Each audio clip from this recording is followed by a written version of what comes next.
L'équipe, salut à tous, j'espère que vous allez bien. Nous allons suivre ensemble cette fin de match, les amis, entre le Paris Saint-Germain et les Girondins de Bordeaux. Il reste un peu moins de 2 minutes dans le temps réglementaire. Il y a toujours 2 partout, les amis. Dans ce match, j'ai l'impression de semaine en semaine, j'ai l'impression de toujours voir les mêmes matchs. Sauf qu'avant, les amis, même avec un match dégueulasse, on arrivait à s'imposer. Et maintenant, on arrive même à s'incliner ou voir. Attention, attention Ben Arfa, coupez-le, coupez-le! Comment tu peux laisser un joueur comme Ben Arfa, un joueur aussi technique que lui, s'amuser avec le ballon, venir te provoquer et le laisser frapper? Pendant tout le match, c'est ce qu'on a vu. Aucun joueur parisien n'a su cisailler, couper Ben Arfa. C'est incroyable ça, c'est le joueur le plus dangereux côté bordelais. Il n'y a personne pour venir le couper, pour venir le casser. Bref, en ce moment les amis, on est un peu tendu les amis. Surtout qu'en Ligue des Champions, rien n'est joué. Alors, rien n'est fini, il reste, allez, un peu moins d'1 minute. Il y aura sûrement du temps additionnel. J'espère qu'on va marquer ce 3e but. Mais comme je vous le disais là, tout à l'heure les amis, de semaine en semaine, j'ai l'impression de voir les mêmes matchs. Des matchs dégueulasses. Mais sauf qu'avant, même avec un jeu dégueulasse, on arrivait à s'imposer, tu vois, genre 1-0, 2-1 ou 3-1, tu vois. Mais là, match dégueulasse contre Monaco, où tu mènes 2-0 à la mi-temps, t'es rattrapé 3-2. Match dégueulasse contre Leipzig, heureusement, Dieu merci, on s'impose 1-0. Là, match... Ben Arfa, tu le laisses encore centrer, mais coupe-le, putain, coupe-le, tacle-le, je sais pas, moi. C'est un joueur, faut pas lui laisser le ballon, il peut faire n'importe quoi avec le ballon, Ben Arfa. T'as vu tout à l'heure l'action dans la surface? Mais non.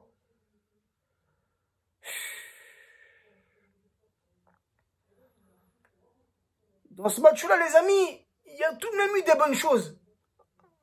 Il y a tout de même eu des bonnes choses côté parisien. On a été mené au score. Les Bordelais ont ouvert le score sur un but contre son camp de Pembele. Le malheureux Pembele, notre titi parisien, ce soir c'était sa première titularisation. Skin, il marque contre son camp sur un corner, tu vois, bon, on lui en veut pas. Hormis ça, il a fait un bon match, il a su, comment dire, il a su s'imposer sur certaines actions. Donc je lui en veux pas. Mais, après ce but encaissé, nos Parisiens ont fait preuve de, comment dire, ont fait preuve d'autorité, ont su se remobiliser, ont su revenir au score avec un penalty logiquement accordé à Neymar, qui est accroché dans la surface bordelaise. Neymar qui s'en charge, ce contre-pied parfait, 1-1. Et tout de suite après, on vient, comment dire, on vient prendre le dessus au niveau du score, même au niveau du jeu. On vient prendre le dessus sur les Bordelais avec Moïskine, les gars. Hein, je le sentais, Moïskine buteur ce soir. Moïskine, 10 matchs avec le Paris Saint-Germain, 6 buts, toutes compétitions confondues. Donc, attention, Icardi, qui est entré là il y a quelques minutes de ça. Icardi, qui est resté au moins 2 mois sans jouer, dû à sa blessure au genou. Mais attention à ce que Moïskine ne prenne pas cette place de titulaire. Car Moïskine, les amis, c'est très, très intéressant. Je l'ai déjà dit et je le redis.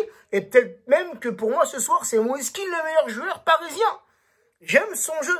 Hein, son jeu avec le ballon et son jeu sans le ballon. Et même son jeu, comment dire, son jeu quand il est dos à la défense des adversaires. Et on l'a vu ce soir. Quand il récupère ce ballon dos à la défense, il sait tout de suite se remettre dans le bon sens pour repartir. Il fait jouer son corps. Il a un magnifique jeu de corps. C'est un athlète. Voilà. Donc, oui, Moïskine qui a fait un très bon match. Même Verratti. Un Verratti qui a joué, quoi, 60, 65 minutes, un délire comme ça. Verratti qui revient de blessure. De toute façon, contre Leipzig, ces 2 joueurs-là sont rentrés, ont joué que 6 minutes. Ça a été ces 2 joueurs-là qui ont changé le jeu parisien face à Leipzig. Et ce soir, ces 2 joueurs étaient titulaires. Et on a vu du bien, même avec Verratti. Un Verratti qui a eu au moins, si je me rappelle bien des statistiques, 6 passes vers l'arrière, 23 ou 26 passes sur les côtés pour 18 passes vers l'avant. On voit très bien que Verratti, c'est un jeu à l'avant qu'il te propose. Tu vois, c'est pas un jeu à l'arrière où il fait traîner le ballon. Non, il propose, il fait des décalages. Il fait des bonnes passes, il a une bonne vista. Mais Verratti est sorti, ça a tout modifié au niveau du jeu parisien. Et voilà les amis, 2-2. 2-2, un vieux 2-2 frère. En plus de ça, c'est Agli mon gars. Putain, à chaque fois, ça tombe sur nous frérot, à chaque fois. En finale de la Ligue des Champions, Titi parisien, Coman, qui nous prive de cette coupe aux grandes oreilles. Contre Leipzig, au match aller, c'est Nkunku qui vient marquer. Et ce soir, c'est Ali, Titi parisien, qui vient égaliser. À chaque fois, ça tombe sur nous. Il manquerait plus, les amis, je l'espère pas, mais il manquerait plus, les amis, que mercredi, là-bas, là, contre United, là, il manquerait plus que Cavani marque ce but qui nous sort la Ligue des Champions. Ça peut que tomber sur nous. On est tellement poissards que ça peut nous arriver, les amis. C'est incroyable. Incroyable. Un match nul, frère. Après cette défaite contre Monaco, on enchaîne la Ligue 1 avec un match nul. Nos adversaires sont juste derrière. Je sais même plus qui c'est derrière nous. C'est Lille ou je sais pas qui. Même Marseille sont remontés, tu vois, avec leur victoire contre Nantes. Ah, les amis, en ce moment, c'est incroyable. Il n'y a aucun rythme. Il n'y a aucun dynamisme. Il y a rien, les gars. Je ne sens aucune envie de la part de nos joueurs. Ce soir, combien de fois on a vu l'équipe parisienne coupée en deux?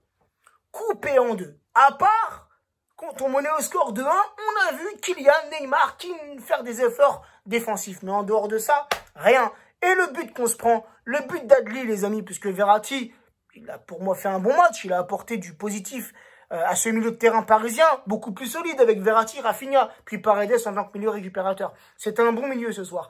Mais tout de même, le deuxième but, c'est une erreur de Verratti. Une mauvaise passe, Verratti qui s'arrête, Verratti qui lève les bras, on le voit sur l'action, sur le ralenti. Il fait pas l'effort pour revenir récupérer le ballon qu'il a perdu. Trop de Parisiens ont le même comportement. On perd le ballon, on ne revient pas. Démerdez-vous. Non, les gars, non. L'esprit collectif, le jeu collectif, c'est comme ça qu'on peut gagner. Comme ça qu'on peut gagner. Et ce soir, Mbappé, ce face-à-face contre Costil, encore, il a voulu faire une feinte. Et... non, au lieu de la jouer beaucoup plus simple, tu vois, tu pouvais même la repasser à Neymar. Tu vois, maintenant, Mbappé, il voulait absolument marquer ce soir. En dehors de ça, les amis, j'aurais même dû commencer par ça dans cette vidéo. L'hommage à Diego Armando Maradona qui nous a quittés cette semaine, les amis.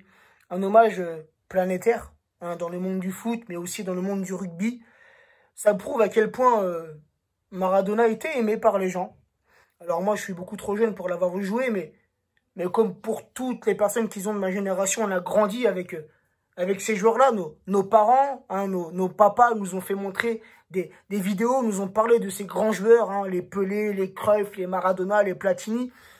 On avait bien évidemment regardé toutes les vidéos de Maradona, ce joueur incroyable. Ce joueur incroyable, bourré de technicité, de vitesse, de vista.